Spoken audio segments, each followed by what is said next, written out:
Good afternoon. Now we will continue with the economy. In the last class, we have taken capital market, some portions incomplete, that we will continue with the economy, capital market, bonds and shares. I think somebody sent a comment saying that they not able to understand the National Stock Exchange. I will tell you, National Stock Exchange, it was set up in 1992 at Mumbai, recognized in 1993. Operations began in 1994. It is the biggest in India in terms of volume of trade. And in terms of companies registered, it is second. The index name is Nifty 50. I have already told you yesterday.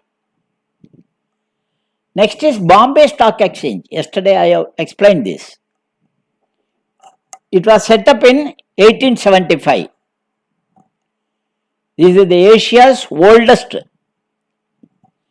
Second in terms of value of trade. In terms of the companies registered, it stands first. The name of the index is Sensex, Sensitivity Index.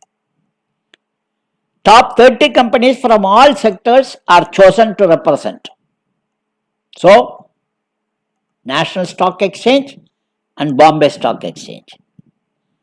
Then comes what is meant by green shoe option. Green shoe option. See, suppose you have issued a prospectus for, let us say, 1 lakh shares, 10 rupees each. Suppose it has been oversubscribed. You give the responsibility to the investment bank and our underwriter, they have oversubscription. So, people will get disappointed. So, in case where there is oversubscription, the SEBI will allow you up to 15%. Up to 15%. In other words, if the shares have been oversubscribed, then under green shoe option, the issuing company has the option to allocate up to 15% additional equity shares. This allows the underwriter of a public offer to sell additional shares to the public if the demand is high. In 1919, Green Shoe Manufacturing Company, which is now a part of Wolverine Worldwide, used this option for the first time. How this green shoe option came, you should know this. Then comes what is meant by circular trading. Remember, circular trading is a fraudulent way of boosting the share price and trap the gullible investors. For example, you open a shell company, get it registered, and ask your friends and relatives to purchase the shares for a higher price, creating artificial development of the company. Now, what is meant by shell company? Shell company is a company only on paper, without any active business or significant asset. These are normally opened for money laundering and for converting the black money into white money. That is the purpose of shell company. So, circular trading. What do you mean by insider trading? Insider trading is of the stock and share of the company based on the information or material which are normally disclosed only to the promoters and the directors of the company. And you have come to know of this information and you invest. So, It is a non-public information which is available only to the insiders, and you have exploited this situation and you trade in the stock. That is called insider trading. Then, very important, what do you mean by participatory note? Very important. Participatory note has been recently banned and subsequently relaxed also, but with some safeguard. What is meant by P note? Participatory note, very important. It is a financial instrument, number one. Introduced by SEBI, number two, to encourage foreign portfolio investment in India. Earlier, only those foreign institutional investors registered with the SEBI in India or registered in Mauritius can invest in India. Now, the P notes allow investment even by an unregistered foreign institutional investor. Under this, under unregistered foreign institutional investors create a pool of money and will ask the registered FII, registered foreign institutional investors, to issue P note. In other words, participatory note is an instrument issued by a registered FII to an overseas investor who wishes to invest in Indian stock market without registering in SEBI. Remember, this is also called offshore derivative instrument.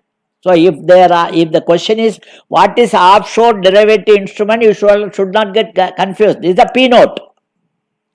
I will give an example. A registered FII, a registered foreign institutional investor, buys Infosys stock and keep these shares with it. After some time, the FII issues participate note based on these shares to overseas investors. The P note holder, that is the participatory note holder, does not own the share. Participatory note is only an instrument based on the security. So, technically, participatory note is a derivative. What is derivative? By itself it has no value, but it derives its value from the underlying asset. What is the underlying asset here? Infosys share. The dividend and capital gain passed on to the participatory note holder. Identity of PN holder is unknown. Though very useful, it was largely used for money laundering and round tripping. What is round tripping? I will tell you later. In 2007, around 27% of the FII was issued through participatory note. After the government restrictions, now it has come down to 6%. This is called participatory note, very important from the PT point of view. Then what do you mean by ADR? American Depository Receipt. Very simple. If a non-American company, take India, wants to raise funds from US share market, it can go to American financial institution, also called American Depository or American Investment Bank, and the depository will take some commission and will sell the ADR of that company. The ADR holder can receive the share profit from the global market. In other words, Indian companies cannot directly list their stock on international stock exchange. So, to overcome this problem, the Indian companies give their shares to an American bank or American depository. These American banks, in return for the shares, provide the receipts to the Indian institutions. This is to raise funds by providing the ADR in the US market. There is no management sharing. How many shares you take? You cannot demand for management sharing. Then what is global depository receipt? American depository receipt, we have seen. Now, what do you mean by global depository receipt? It is nothing but a depository receipt issued by international depository banks representing foreign companies' stock. ADR is issued by USA, while GDR is issued by USA as well as by Europe. Both. Remember, GDR is not exclusively other than USA. GDR can be issued by USA also and other European countries also. Whereas ADR can be issued only by USA. Remember. Then what do you mean by Indian depository receipt?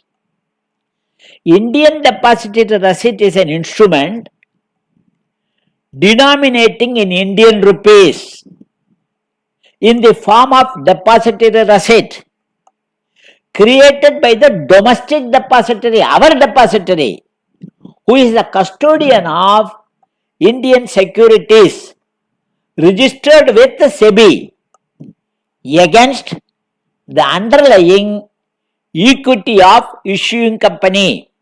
What is the purpose?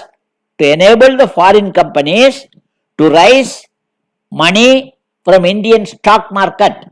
So far, only 2 companies have raised IDR in 2012. One is ICICI and the other is Standard and Chartered Bank. So, this is IDR, GDR, ADR.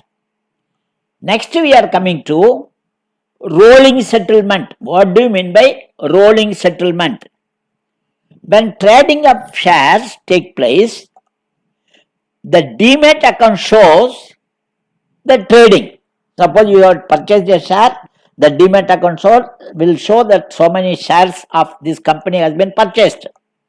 But in actual, it is done, that is, the account is adjusted only after 2 days. That is, only after 2 days from the date of transaction. That is why we call this as T plus 2.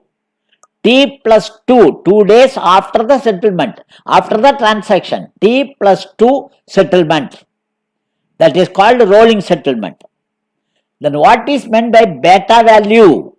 What is meant by beta value?